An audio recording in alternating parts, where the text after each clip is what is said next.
आशुतोष रांका ने, जो कि प्रतिनिधि हैं सीजेपी के, उन्होंने ये बात कही।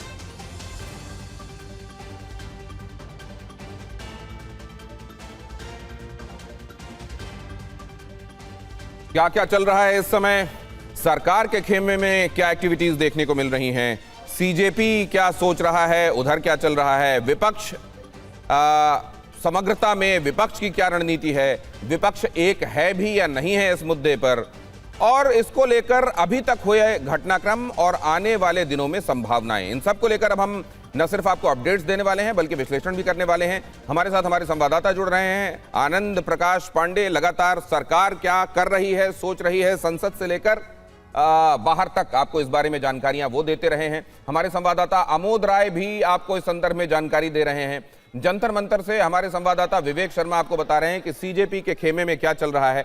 और इसके अतिरिक्त हमारे साथ समीर चौगांवकर जुड़ रहे हैं, वरिष्ठ पत्रकार हैं, और आर राजगोपालन, वो भी वरिष्ठ पत्रकार हैं, हमारे साथ इस चर्चा में। आप दोनों का बहुत स्वागत करता हूं। और पहले आनंद पांडे, आपके पास आकर यह समझना चाहता हूं, कुछ ऐसा जो अभी से आपको दिखाई दे रहा है आज की मीटिंग से पहले जो सरकार डिसाइड कर चुकी है।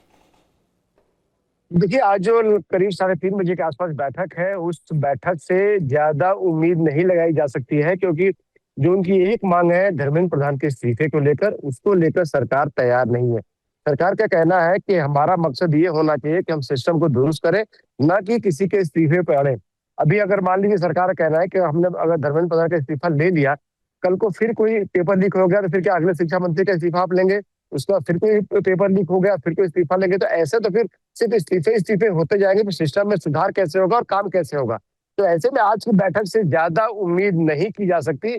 और कल की बैठक के बारे में अगर आपको हम बताएं, तो कल की बैठक के दौरान ही बीजेपी के एक प्रतिनिधि ने सरकार के वार्ताकारों को यहाँ तक कहा था कि ठीक है, अगर बात नहीं बन रही तो बोलिए, हम बाहर जाकर ये कह देते कि हम फिर संसद मार्च करने वाले हैं। तो जाहिर तौर पर दोनों जो बातचीत की टेबल पर तो आ गए, लेकिन एक मांग जो है धर्मेंद्र प्रधान के इस्तीफे पे, उसको लेकर बात नहीं बन रही है। तो ऐसे में फिंगर्स को क्रॉस रखिए, ज्यादा उम्मीद अभी 3:30 बजे की बैठक से नजर नहीं आ रही है।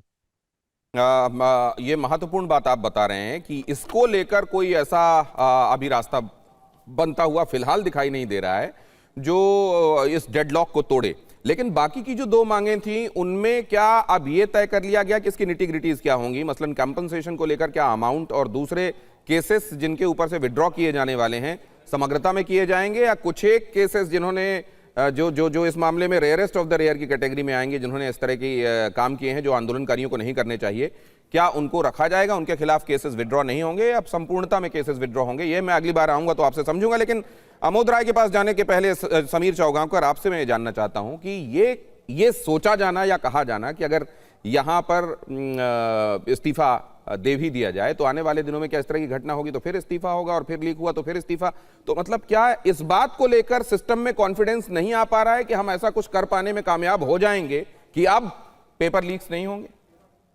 निश्चित रूप से मुझे लगता है कि जिस तरीके से सरकार और कॉकरोच जनता पार्टी के बीच में गतिरोध कायम है, देखिए बाकी जो दो मांगे थी कि कंपनसेशन देना 1 करोड़ मांगा है, उसमें सहमति सरकार ने लगभग दे दी है। दूसरा है कि केस विड्रॉ होना चाहिए, सरकार को भी इससे बहुत आपत्ति नहीं, सरकार उसमें भी सहमति दिखा रही है। जो एक मुख्य मांग है जिस पर कॉकरोच जनता पार्टी झुकने को तैयार नहीं है और सरकार भी जिस पर पीछे हटने को तैयार नहीं है, वह है धर्मेंद्र प्रधान शिक्षा मंत्री का इस्तीफा। और ये पहले से तय था, अगर धर्मेंद्र प्रधान का इस्तीफा होना होता तो बहुत पहले हो जाता, यहाँ तक बात नहीं आती।